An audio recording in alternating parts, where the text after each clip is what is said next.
plus ou moins utilitariste, donc qui voudrait que l'environnement soit mieux géré. Et puis il y a la lutte contre l'aéroport et le monde qui permet de le concevoir. Et en fait, moi je suis là-dedans. L'aéroport est une conséquence d'un monde et c'est donc en luttant contre l'aéroport, on lutte indirectement contre le monde qui produit l'aéroport. C'est pas en supprimant l'aéroport qu'on va supprimer le monde qui l'a permis.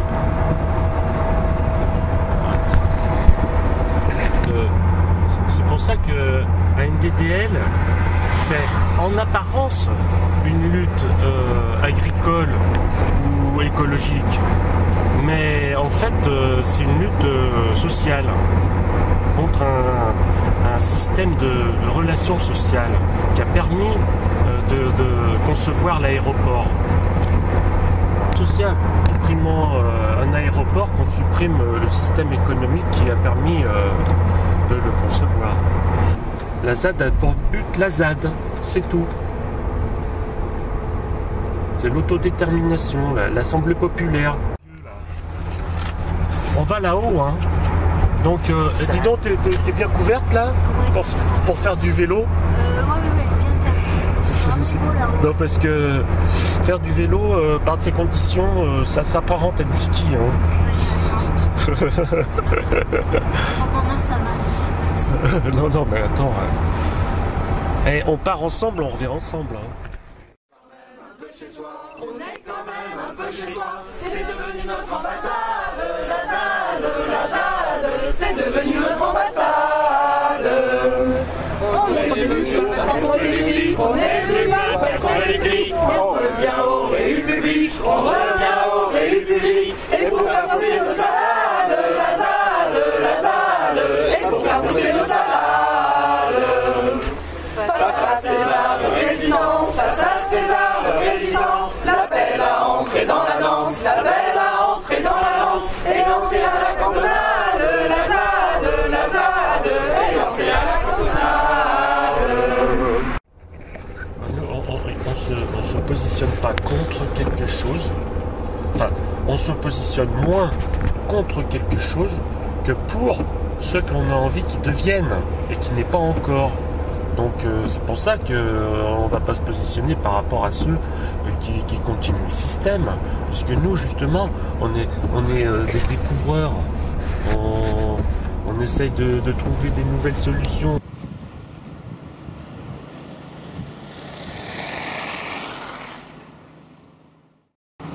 Vraiment mentalement, physiquement dans la lutte quoi, qui lâche rien.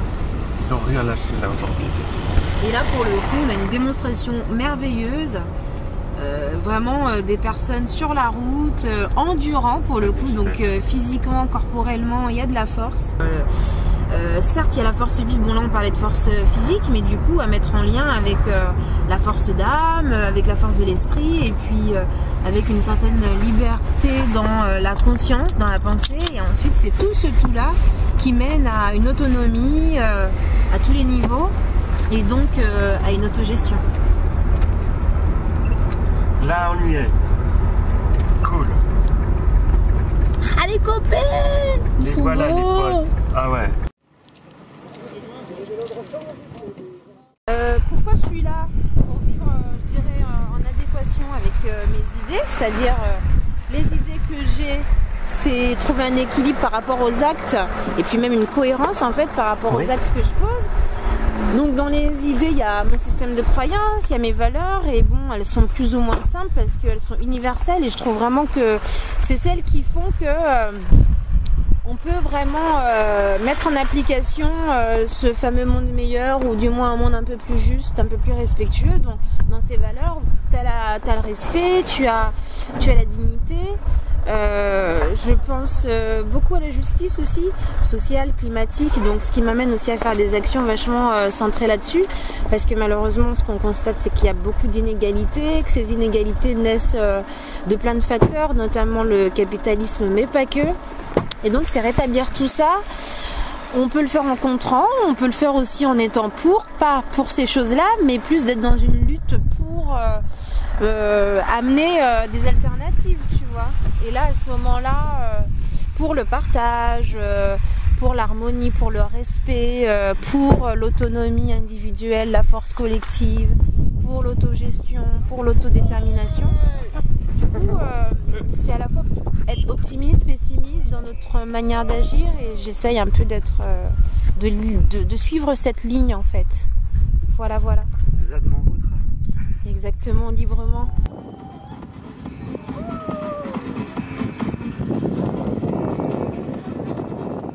Si on parle de souveraineté alimentaire et de production agricole, produire pour déjà gagner sa croûte et aussi pour nourrir les gens, nourrir sa famille, nourrir les voisins, nourrir la population, il faut des terres agricoles, et que ces terres agricoles, il faut qu'on arrête tout cet accaparement un peu partout. Quand on entend leur discours sur la COP 21, la moindre des choses, ce serait déjà d'arrêter tous ces projets.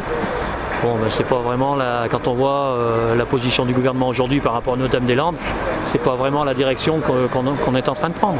Tout ça, ça se complète. Chacun à son niveau essaye d'avoir une action contre ces projets, contre cet accaparement de terre. Et c'est vrai que cette forme d'occupation des terres par les zadistes, qui est quand même assez nouvelle, qui est apparue il y a, on va dire, une dizaine d'années. C'est vrai que c'est une nouvelle forme de lutte qui est très intéressante, et qui quand on arrive avec, on va dire, à ce que toutes les composantes de la résistance se mettent ensemble, comme ça s'est passé à Notre-Dame-des-Landes, ça n'a pas été toujours facile au début, on arrive quand même à une résistance, à une bonne résistance, quoi. On arrive vraiment à quelque chose de construit et de fort. Qui permet un appel au débat peut-être, et puis est-ce que tu penses qu'on arrive à toucher les populations et les électeurs? Non, mais le débat, c'est pas à nous de lancer le débat. Le débat, je veux dire, chaque fois qu'il y a un projet, chaque fois qu'il y a, ça devrait répondre à des besoins, aux besoins d'une population, aux besoins de paysans, etc. Aujourd'hui, c'est pas une réponse aux besoins de la société civile. Ces projets, c'est une réponse aux besoins des aménageurs, des promoteurs immobiliers, etc., de Vinci et compagnie. Donc une vraie politique devrait être commencer à voir quelle réponse le politique peut apporter aux besoins de la société civile, mais pas le contraire. Donc de toute façon, tant qu'on n'en sera pas là, avec une vraie démocratie participative, je pense qu'on va continuer à se bagarrer contre ces projets-là. Notre-Dame-des-Landes, c'est un révélateur, c'est un symbole à plein de niveaux, notamment au niveau climatique. Pourquoi ? Parce que en décembre, le 12 décembre, l'État français sort dans les médias et annonce au monde entier que enfin on a un accord sur le climat, et que cet accord sur le climat, c'est un accord 1,5 degré, c'est-à-dire que les volumes, les parties à l'accord décident de ne pas émettre ou d'éviter d'émettre des volumes d'émissions de gaz à effet de serre qui nous projettent, qui feront un changement climatique de plus de 1,5 degré en moyenne. Et ça, ce seuil-là, il est très très important, parce qu'au-delà de ce seuil, il y a toute une série de phénomènes d'emballement qui vont se mettre en place, et on va plus pouvoir contrôler la machine climatique, et les plus pauvres vont être encore plus impactés, et l'humanité tout entière va avoir ses conditions de vie très sérieusement affectées. Et ça va être catastrophe sur catastrophe. Qu'est-ce que fait la France ? Elle décide de relancer Notre-Dame-des-Landes. Notre-Dame-des-Landes, c'est quoi ? C'est un aéroport. Un aéroport inutile et imposé. Et donc, la première décision, c'est de faire un projet climaticide inutile et imposé. Totalement, le système ne change pas. On l'avait absolument demandé, que le système, nous, les mouvements sociaux, avaient exigé d'un changement systémique profond pour pouvoir combattre le changement climatique. Et ben, en disant que si jamais on ne le faisait pas, de toute façon, le changement climatique continuerait. Et ben, c'est la preuve. La première politique après COP, c'est notre Notre-Dame-des-Landes. C'est la preuve qu'ils nous prennent vraiment pour des poireaux. C'est la preuve aussi que les mouvements citoyens sont plus que jamais nécessaires, qu'il faut absolument que tous on se lève tous ensemble, qu'on s'organise tous ensemble et qu'on soit le plus varié et le plus déterminé possible. Il faut absolument qu'on ne lâche rien. Et c'est ça le projet, on va rien lâcher. Alternativa et la lutte contre les grands projets inutiles et imposés, et en particulier les projets aussi climaticides que Notre-Dame-des-Landes, aussi climaticides et socialement dégueulasses que Notre-Dame-des-Landes, même combat, bien sûr. On défend ce qu'on veut, on défend nos valeurs, la nature, la musique, tout, notre façon de vivre. Parce que moi je suis parti avec mon sac à dos depuis l'âge de mes 14 ans et j'ai jamais lâché cette vie. Après maintenant j'ai d'autres projets, c'est de faire la même chose mais avec un camion. Mais c'est agrandir ma route. Tu vois, si je veux un camion, c'est pour aller plus loin, quitter l'Europe. Là j'ai fait un petit peu d'Espagne, un petit peu en Italie, un petit peu en Belgique et toute la France. Dans les Alpes.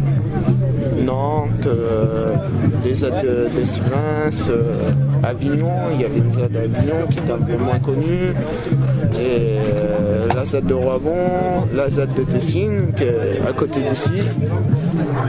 Et c'est là que j'ai rencontré ma toute première ZAD, c'est la ZAD de Dessines. C'est des gens qui m'ont pris sous leur aile, qui m'ont protégé, qui m'ont défendu et qui m'ont jamais lâché. Et c'est pour ça que je suis toujours avec eux. Et ça fait 4 ans aujourd'hui et j'ai jamais eu aucun regret. Pourtant j'ai pas d'argent, j'ai des habits sales, mais j'ai des amis qui comptent sur moi et qui tiennent à moi. Et j'ai jamais eu ça, quoi. Donc, qu'est-ce qu'une ZAD ? Une ZAD est simplement une zone à défendre, une zone de nature plutôt à défendre pour les vrais intérêts publics qui sont, contrairement à ce que vont nous faire croire, les vrais intérêts publics ne sont pas un nouveau stade géant alors qu'on en a déjà un, ne sont pas un nouvel aéroport géant alors qu'on en a déjà un, ne sont pas un barrage, ne sont pas ce genre de choses. Une zone à défendre, c'est la nature à défendre pour les vrais intérêts publics. Les vrais intérêts publics, c'est respirer convenablement, se nourrir convenablement. Et c'est sûrement pas bétonner la forêt, bétonner le peu de verre qui nous reste. La planète. Bétonner la planète, c'est moche. C'est très moche. Et pour ça, il y a des gens qui luttent. Il y a des gens qui luttent tous les jours, il y a des gens qui luttent au quotidien, il y a des gens qui luttent ponctuellement. Rien n'est obligatoire dans la lutte. On fait avec son cœur, on fait comme on veut.